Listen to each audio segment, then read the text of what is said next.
퇴직 5년 전부터 귀농에 관심을 가지고 이것저것 안 살핀 곳이 거의 없다.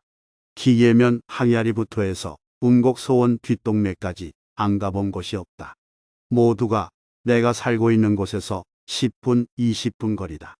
각 지역마다의 특색이며 생활 요건, 그리고 주민 성향들에 대해 많은 걸 확인하고 또 확인한 결과, 그리고 퇴직 전 많은 귀농인들과 대화하며 직접 현장 확인을 거친 결과 오도이촌이라는 말을 들을 수 있었다. 이 의미를 풀어보자면 5일은 도시에서 2일은 시골에서 생활한다는 의미다.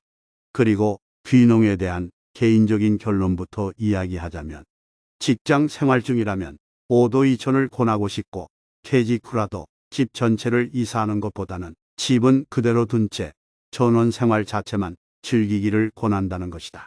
그 이유를 10개 정도로 정리해 보자면 다음과 같다. 첫 번째, 시골 사람들은 보기보다 엄청 배타적이다. 어느 자연불악이라도 그 지역민끼리의 결속력이 대단하여 타지에서 들어온 이주민에 대해서는 그리 크게 온정적이지 못하다.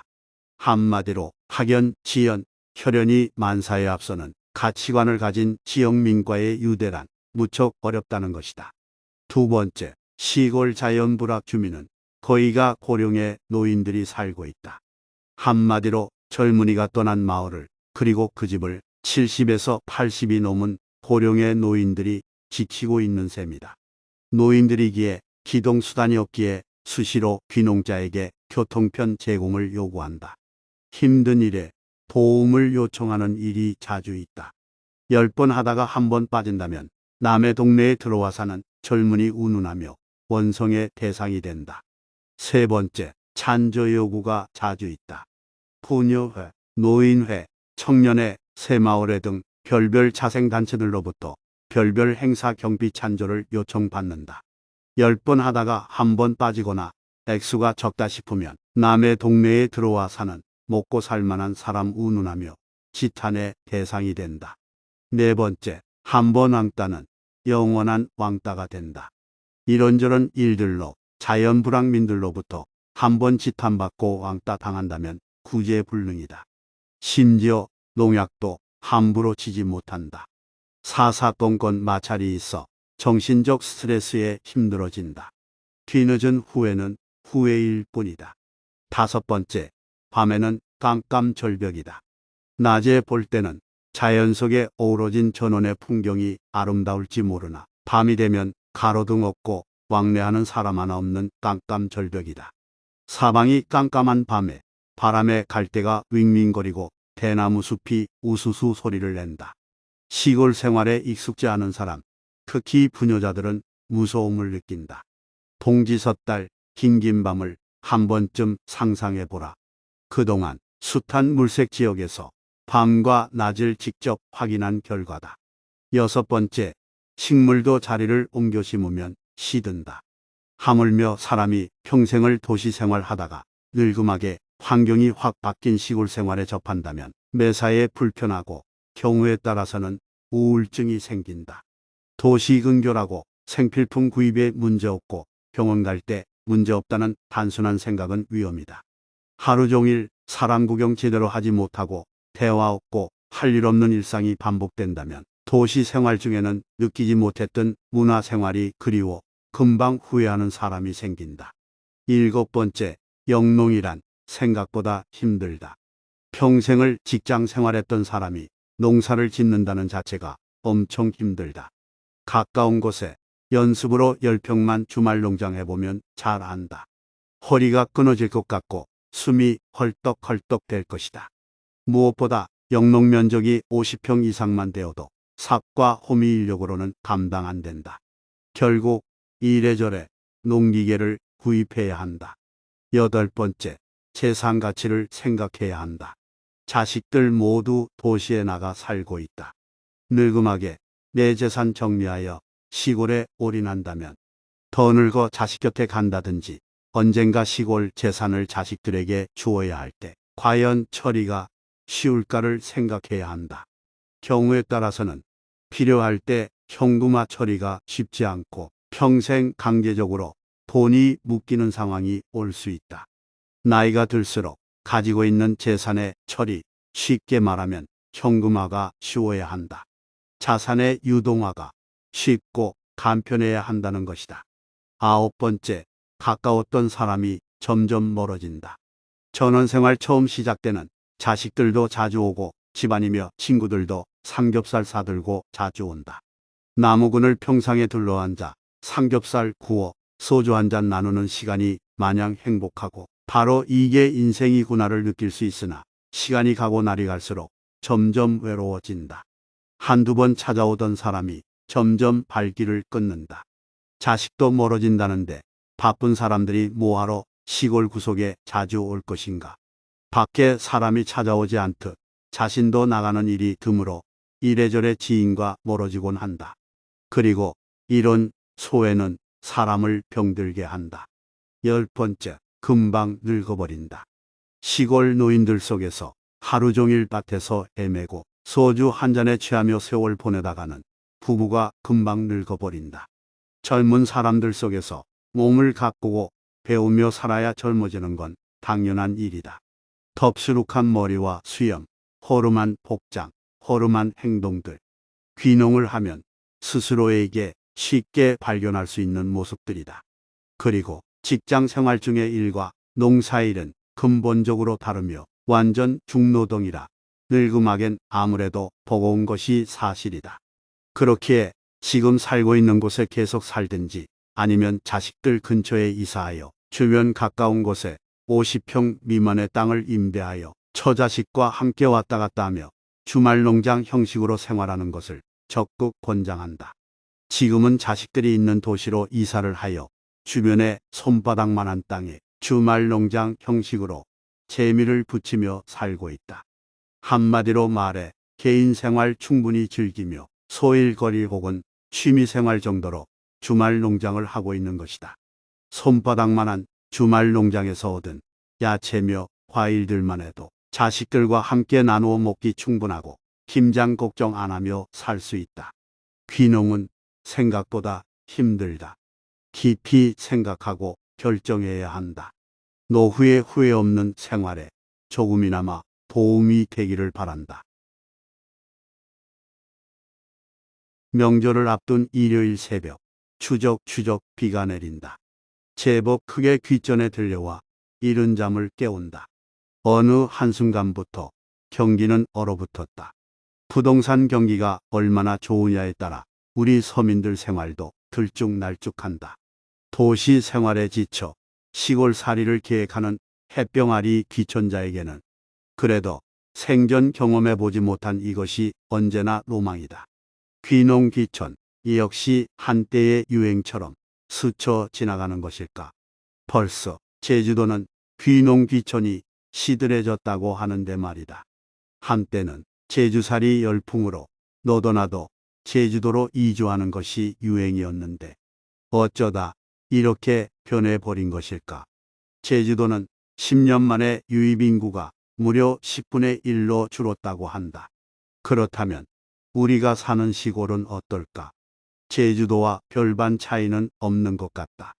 날이 갈수록 인구는 줄어들고 있다. 유입인구가 조금 늘었던 그때도 사실은 우리 시골 인구는 점점 줄었다. 이제 인구 소멸은 도시나 시골이나 할 것 없이 고민거리다. 요즘 들어 부쩍 시골 인구가 줄어드는 것 중 가장 큰 이유가 부동산 경기 탓일 수도 있다. 여유자금이 충분한 가정이라면 시골로 이주하는 것이 별 문제가 없겠지만 살고 있는 집을 줄이거나 팔아야 할 사람들에겐 어려운 문제다. 지금 우리 모두는 팔리지 않는 집을 붙잡고 벼랑 끝을 걷는 심정일 것이다. 시골 역시 마찬가지다. 시골 부동산 매물 중 특히 사과 과수원 매물 대부분은 귀농을 택해서 오셨던 분들 것이다. 한때는 부푼 꿈을 안고 시골로 이주한 분들이 왜 돌아서는 것일까? 가끔 만나 차 한잔 나누거나 식사를 함께하는 후배가 어느 날 한탄스런 한숨을 내쉬면서 속을 내보인다. 고된 노동과 마이너스 수입, 그리고 해를 거듭해도 수입은 현상 유지 아닌 마이너스. 소득이 나를 시골에 붙잡아 두지 못하고 떠나게 하고 있다고 말이다. 모두가 처음엔 그랬다. 나는 잘할 수 있다고 말이다. 물론 나도 그때는 그랬다. 그러나 현실은 우리가 생각하는 그 이상으로 어렵고 힘들다. 농비를 계산할 때는 언제나 내 인건비는 제외하고 계산했다. 그럼에도 손에 쥐는 것은 없었다. 내년에는 좀 더 나아지겠지 기대를 하면서 그렇게 또 한 해 한 해를 보냈지만 결국 돌아온 답은 마이너스 통장에 이자만 늘어난 것뿐이다. 막다른 길에 이른 나의 후회는 스스로를 괴롭힌다. 요즘 들어 부쩍 부부싸움도 늘어났단다. 시골살이 처음 시작할 때는 수십 킬로 떨어진 영화관도 종종 갔었는데 말이다. 어느 순간 생각해보니 그때가 언제였는지 생각도 나지 않는단다. 손에 절대 흙 묻히지 않게 해주고 예쁘게 집을 짓고 잔디밭을 만들어 평생 정원만 가꾸게 해주겠다는 약속은 이미 깨졌지만 그것 역시 언제부터 그렇게 되었는지 사실 기억조차 못한다. 한 해 한 해 나이는 먹어가고 육체적 체력은 떨어지는데 얻어지는 소득은 날이 갈수록 쥐뿔도 없으니 깊이 생각했단다. 더 늦기 전에 떠나자고 말이다. 그러나 막상 떠나자고 했지만 이제는 얼어붙은 부동산 경기에 발목 잡혀 계획했던 시기를 점점 놓치고 있단다. 중개업소 몇 군데 들려 매물로 내놓아 보았지만 오는 사람들마다 왜 팔려고 하느냐는 그 이야기만 궁금해할 뿐 계약하자는 사람은 없단다. 2천여 평의 땅을 사고 집을 짓고 과일 나무를 심고 하면서 초기 투자에 너무 많은 농비를 쓴 것을 후회하고 또 후회했단다.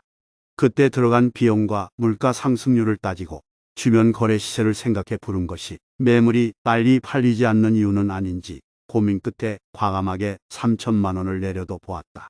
하지만 여전히 찾는 발걸음은 날이 갈수록 줄어들어 나날이 초조해지고 있단다.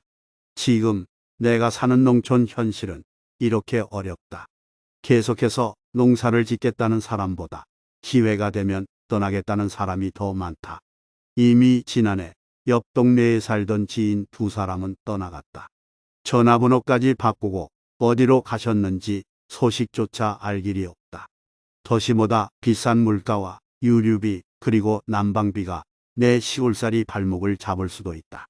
얻어지는 소득보다 소비해야 할 지출이 많은 곳이 시골살이다. 아무런 생각 없이 그냥 시골이 좋아 결정한다면 오래지 않아 내 후배와 비슷한 상황에 이른다. 달콤한 사탕 발림에 넘어가지 말아야 한다. 무슨 보조금이니 저리 융자금이니 심지어 내 돈 한 푼 없어도 3억까지 토지 사는데 빌려준다고 덥석덥석 받아 쓰다간 결국 남는 것은 빚밖에 없다. 그리고 손쉽게 얻어지는 작물 또한 없다. 거름 주고 가꾸고 풀매고 물 주며 항상 일기예보는 귀에 달고 살아야 한다. 옛말에 땅은 우리를 속이지 않는다고 했다. 하지만 농산물 시세는 늘 우리를 들었다 놓았다 한다. 벌써부터 꽁꽁 얼어붙은 대지에 걸음을 펴고 과일나무 가지치기는 시작되었다. 올해는 조금 이른 남녘의 봄 소식이 전해온다. 귀농, 결코 쉽지 않은 일이다. 정신 바짝 차리고 다시 한번 크게 심호흡을 하고 계획을 바로 잡기를 나는 바란다. 귀농이란 단어를 인터넷으로 검색하면 엄청난 정보와 개인들의 귀농 경험 이야기로 가득하다. 사실 IMF 시절 그때까지만 해도 우리는 먹고 살기 힘들면 시골 내려가 농사나 지치와 같은 말들을 농담 삼아 쉽게 하곤 했다. 그러나 얼마 후 귀농 귀촌 열풍이 불기 시작하면서 지금은 농담 삼아서도 그런 말들을 잘 하지 않는다. 그만큼 농사가 얼마나 힘들고 어려운지 각종 인터넷 카페나 언론 보도로 충분히 들었기 때문이다. 귀농, 결론부터 말하면 돈이 있어야 성공할 수 있다. 충분한 자금력이 없으면 그저 자신이 일한 일당벌이만큼의 소득도 힘들다. 부모님이 농촌에 거주하고 땅이 있어 귀농하는 것과 아무런 연고도 계획도 자금력도 넉넉하지 않은 상태에서의 막연한 귀농은 제일 먼저 실패하는 원인이 될 것이다. 지금의 농업은 자금력과 경쟁력, 그리고 남들보다 빠른 정보를 잘 갖추어야만 살아남을 수 있다. 우리 농촌은 도시에서 생각하는 것처럼 여유가 있는 곳이 아니다. 농부를 직업으로 선택했다면 더욱더 치열한 경쟁 속에 살아야 한다는 삶에 대한 각오가 있어야 한다. 농촌으로 귀농하였다고 환영하는 사람도 없고 시골 인심 따위는 기대하지도 말아야 한다. 오히려 도시 인심보다 못한 것이 시골 인심이라고 후회하는 사람들이 더 많다는 것 또한 잊지 말아야 한다.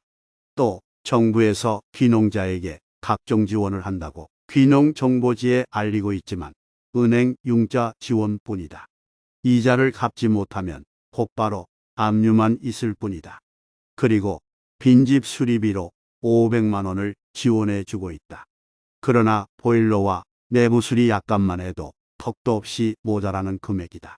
또한 귀농정착금 지원도 한다고 하지만 실상은 받기가 참 까다롭고 힘들다. 산촌이나 농촌에는 노는 땅이 많다. 그만큼 농사가 어렵고 타산이 맞지 않아 포기하는 농토가 늘어만 간다. 보통의 생각으론 그런 땅 얻어붙이면 되지 않을까 얘기하지만 천만의 말씀이다. 고령의 노인들도 많지만 아직 농촌에는 50대, 60대가 많다. 이 사람들은 수십 년의 농사 경험과 각종 장비로 무장되어 논 농사 몇만 평은 기본이고 밭농사 역시 돈이 될 만한 토지는 토지를 얻어 인부를 사서 대규모 농사로 경쟁하고 있다. 그러니 이런 완전 무장하고 노련한 농부들과 경쟁이 되질 않으니 특수작물이나 친환경 농작물로 눈을 돌려 승부수를 띄울 수밖에 없다. 보통의 특수작물은 그에 따른 시설이 필요하다. 그 시설비가 또한 만만치 않다. 웬만한 하우스 하나 짓는데 수천만 원이 넘는다. 보조라고 해봐야 예전과 달리 많아야 60%이고 현실적으로는 거의 50% 정도에 그치고 있다. 간혹 방송을 보면 억대 농부에 대해서 소개하는 것을 볼 수 있다. 가만히 들여다보면 이 사람들은 엄청난 투자와 노력과 시간이 흐른 다음 얻어진 대가다. 한마디로 중소기업급 사장들 이야기다. 대부분의 억대 농부들은 초기 투자비로 적게는 3억에서 5억 정도로 시작하고 있다. 보통의 농부들은 꿈도 꾸지 못하는 자금이다. 이렇게 성공한 사람들의 경험을 따라서 한다고 성공할 수 있을까? 또 실패한 사람들의 경험을 잘 새겨 들었다고 성공할 수 있을까? 앞으로의 귀농은 이보다 더 치열하고 자금력이 있어야 할 것이다. 점점 정년이 빨라지고 있는 회사원들이 제2의 선택으로 농사를 선택한다면 충분한 공부와 현장 실습을 주문하고 싶다. 1년에 단 며칠 가르치는 귀농 교육으로 모든 것을 얻은 것처럼 착각해서 서두른다면 귀농의 쓴맛을 단단히 느끼게 될 것이다.